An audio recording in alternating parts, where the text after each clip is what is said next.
क्यों? बैठिए।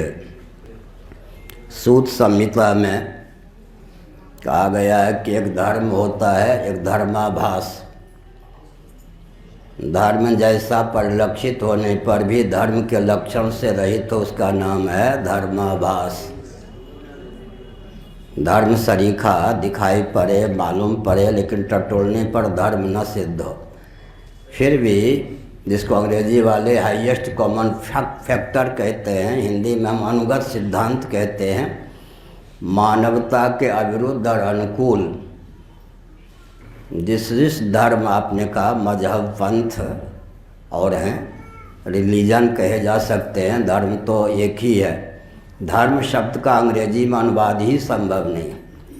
धर्म इतना व्यापक और विस्तृत अर्थ को लिए हुए है कि 2% से अधिक रिलीजन शब्द के माध्यम से उसका अनुवाद हो ही नहीं सकता। फिर भी जो अनुगत सिद्धांत हैं, मानवोत्तरशील संयम सुविधा सबको मिलना चाहिए। फिर से सुनिए, मनुष्य तो है ना, पहले कोई किसी धर्म मजहब पंथ का अनुयायी हो, आखिर मनुष्य तो है। तो मानवाधिकार की सीमा में, मानवोत्तरशील की सीमा में उचित सुविधा, सम्मान और स्नेह का पात्र हर व्यक्ति है।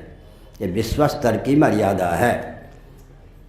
चाहे कोई देश मुस्लिम बहुल हो, हिंदू बहुल हो, बौद्ध बहुल हो, क्रिश्चियन बहुल हो, लेकिन मानवाधिकार की सीमा में वहाँ की नागरिकता जिनको प्राप्त है या अतिथि के रूप में जो निवास कर रहे हैं, उन्हें स्नेह, सुविधा और सम्मान मिलना चाहिए। लेकिन थोड़ा विचार कीजिए, लोक भी सार्थक हो, परलोक भी सार्थक हो, परमात्मा की प्राप्ति का मार्ग भी प्रशस्त हो, धर्म अर्थ काम मोक्ष चारों पुरुषार्थों की सिद्धि हो, ऐसी क्षमता किस धर्म में है? आप हृदय पर हाथ रखकर विचार कीजिए। मैंने संकेत किया। दूसरी बात है, कौन ऐसा विश्व में वाद या तंत्र है, मजहब, पंथ या धर्म जिनको आपने कहा है, जो दर्शन, विज्ञान, व्यवहार तीनों में सामंजस्य साधने में समर्थ हो?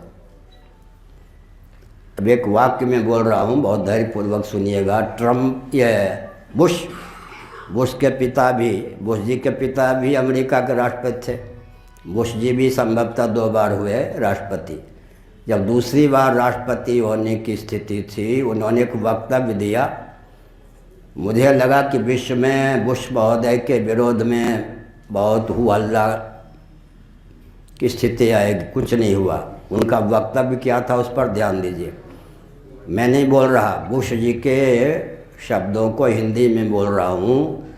बुश जी ने कहा कि मैं जन्मजात क्रिश्चियन हूँ, इसलिए बाइबल में मेरी आस्था है, लेकिन सृष्टि को लेकर जो बाइबल की मान्यता है उसमें मेरी बिल्कुल आस्था नहीं है, क्योंकि आधुनिक विज्ञान ने उस पर पानी फेर दिया।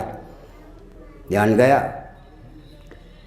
एक विज्ञान के पक्षधर पूर्व राष्ट्रपति, भविष्य में राष्ट्रपति होने की जिनकी संभावना थी, जन्मजात क्रिश्चियन कहने के बाद भी उन्होंने जो टिप्पणी की वो महत्वपूर्ण मानी जाएगी या नहीं?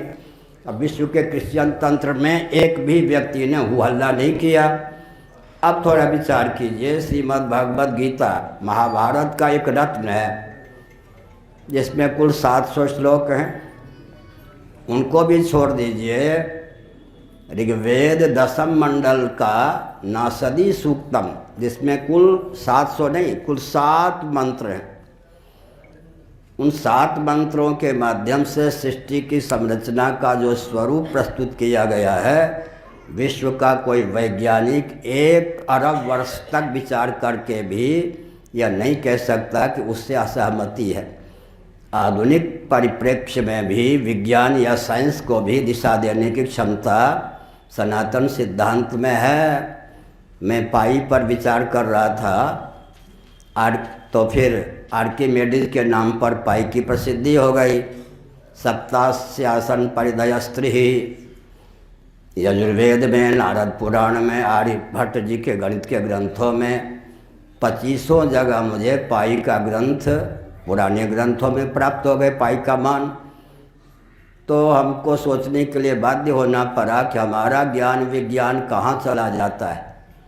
गुरुत्वाकर्षण का सिद्धांत न्यूटन का है 3, फिजिक्स आदि के माध्यम से उसका ज्ञान कराया जाता है, लेकिन वैशेषिक दर्शन, न्याय दर्शन आदि का अध्ययन करें, भारतीय मनीषियों ने तो पहले ही उसको उद्भाषित कर रखा था। तो ज्ञान विज्ञान के क्षेत्र में भी किसी दृष्टि से सनातन वैदिक आर्य हिंदुओं का कोई भी प्रकल्प, नाम में ले लूँ कृषि प्रकल्प, उसको मैं लेता हूँ, भोजन विज्ञान, वस्त्र विज्ञान, आवास विज्ञान, शिक्षा विज्ञान, स्वास्थ्य विज्ञान, इसी प्रकार यातायात, उत्सव, त्यौहार, रक्षा, सेवा, न्याय और विवाह विज्ञान। कोई भी नहीं कह सकता कि इसके समान भी कोई विश्व का विज्ञान हो सकता है। आगे हिंदू शब्द का आपने उच्चारण किया, कुछ लोगों ने भ्रम फैलाया है उस पर भी। चूँकि आप पत्रकार हैं, वरिष्ठ हैं, बड़े सौम्य हैं, मेरे लाडले प्यारे सब हैं, आप भी हैं। आप कितना छापेंगे, कितना लिखेंगे, वो सबसे मुझे कुछ लेना देना नहीं। आपके हृदय में सत्य प्रतिष्ठित होना चाहिए। तो मैंने एक संकेत किया कि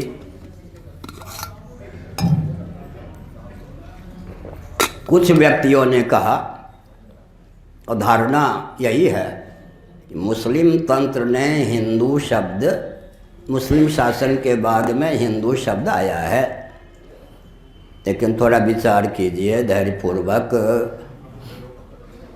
हिंदू का अर्थ उन्होंने क्या किया? शब्द पहले से था, अर्थ उन्होंने बिगाड़ा या शब्द ही उन्होंने दिया? काफिर। ध्यान गया?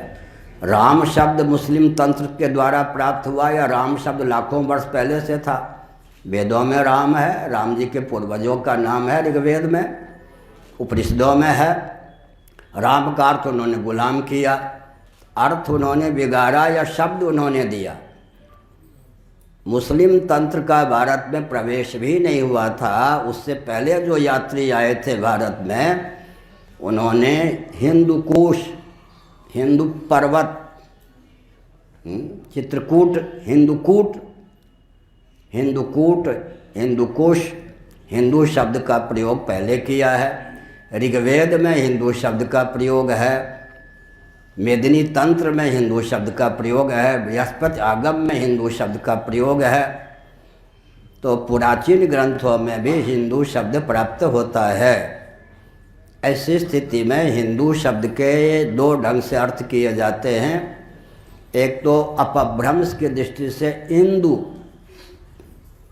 इंदु माने चंद्रमा, उससे हिंदू बना ऐसा मानते हैं। और संस्कृत व्याकरण आदि की दृष्टि से सकार, हिंदी में भी प्रचलित है, सप्ताह और हफ्ताह दोनों बोलते हैं ना, स और ह में अभेद मानकर सिंधु से हिंदू दोनों को पर्याय मानते हैं। और यौगिक व्युत्पत्ति के अनुसार कहते हैं हिंसा, हिंदू शब्द भी बनता है, हिंदू शब्द भी बनता है। जब हिंदू शब्द लिखते हैं हिंदू, तब हिंसा को जो दूषित करे, हिंसा का पक्षधर न हो, यह अर्थ होता है। जब हिंदू कहते हैं, ही माने हिमालय, हिंदू माने हिंदू सरोवर, कन्याकुमारी, इस क्षेत्र का नाम हो गया हिंदू, हिंदुस्तान। तो हमने एक संकेत किया, सनातन वैदिक आर्यिक सिद्धांत में आस्थान्वित व्यक्ति और परंपरा से उसके पालन के लिए जो तत्पर है, उसका नाम हिंदू है। आप अगर और किसी ढंग से आप परिभाषा करेंगे तो हिंदू हिंदुओं के नाम पर दिशाहीन हुए बिना नहीं रहेंगे। ज़्यादा पोल पट्टी मुझसे न खुलवा में तो अच्छा है। आगे